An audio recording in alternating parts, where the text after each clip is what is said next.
So this is kind of a general sort of like, maybe I shouldn't talk. It's got a little bit of a shake to it, but overall pretty secure. This is nice.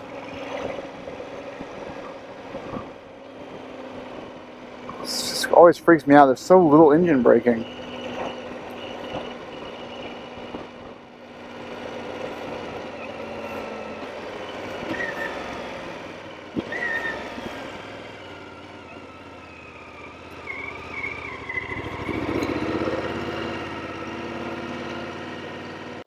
I would say that stage one is complete with this bike. So the thought process that Heather and I had was, you know, there's still riding left this year, like a month left. Let's get her on the bike. Let's have her enjoy herself, learn the bike, new rider stuff, and then I never noticed that other Jessie box is a lot higher than this one. Huh. And then after this month is over, we put the bikes away for storage, and then we actually start adding out the touring setup, the setup that we'll use to go to Montana, Alaska, or Newfoundland next year. So this is her setup basically. Now these are not the boxes she'll be using. She'll be using my Moscow Backcountry 35 bags. I just put this on to give an idea what the Jessie Challenger 10-inch looks like on this bike. I'm going to do a quick walk around and show you guys what I've done to it. And I think, in my opinion, most people, this is what you need to do your bike off the showroom floor. If you buy an F750 off the showroom floor, here are your bare essentials, and then you can go from there depending on your ergonomics, your riding style, that kind of thing. Okay, let's get started.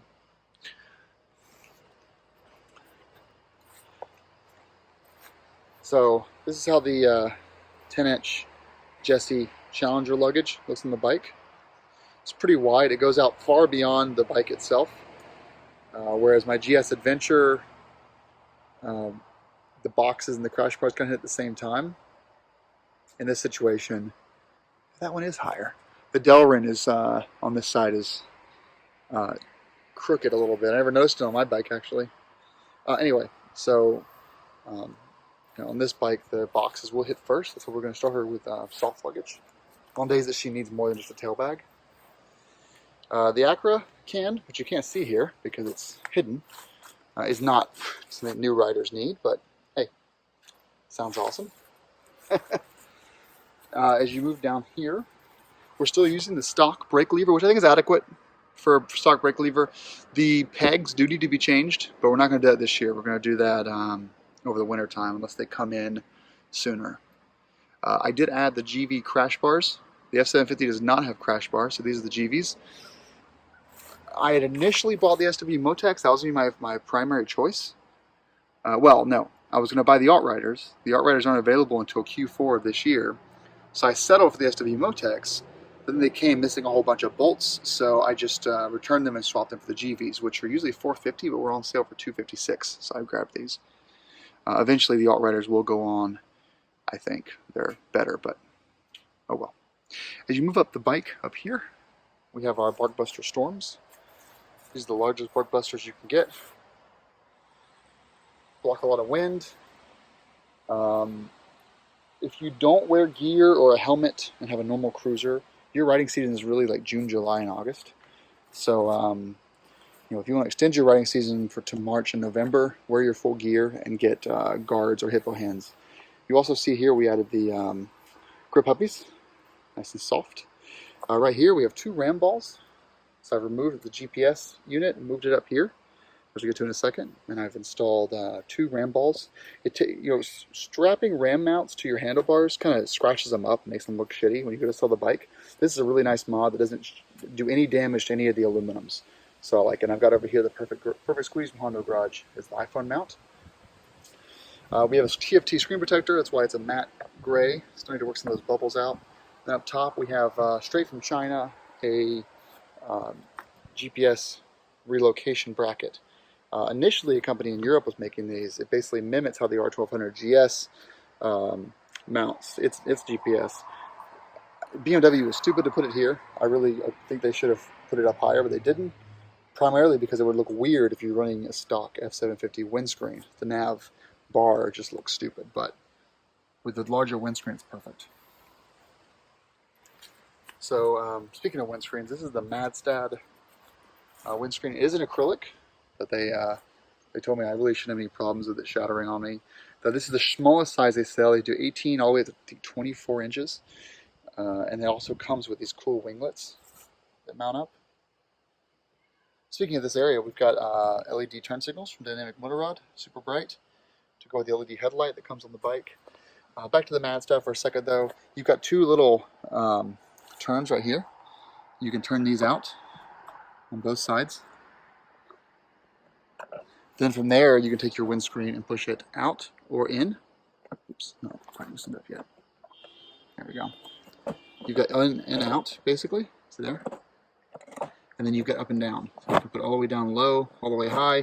I've got it on the highest setting and as far back as possible in the range I can get it.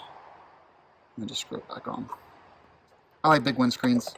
You know, on super hot days, it's nice though to be able to drop it all the way down.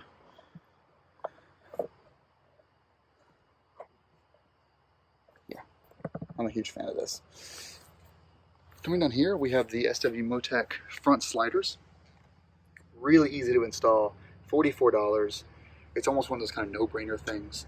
In the event that you do crash and for some reason your front forks hit before your crash bar, your fairings, these will shred away before your hubs and forks do.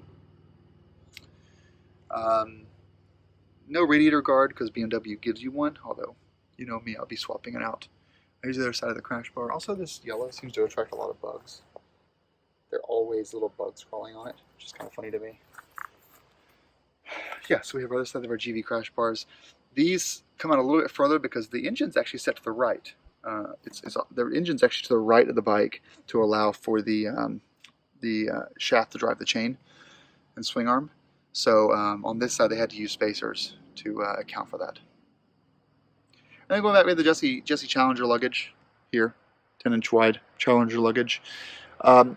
You know, there's lots of things that are going to come soon. There's seat, there's tank grips, there's tank bag, tail bag, a new shifter, a new brake lever, new foot pegs. We'll be adding a center stand, LED lights, horn, wireless charger for the phone, a seat I already mentioned, a dynamic brake light will be added, all kinds of more protective bits from All Rider, like the side stand thing, the radiator guards, brake reservoir guard. But honestly,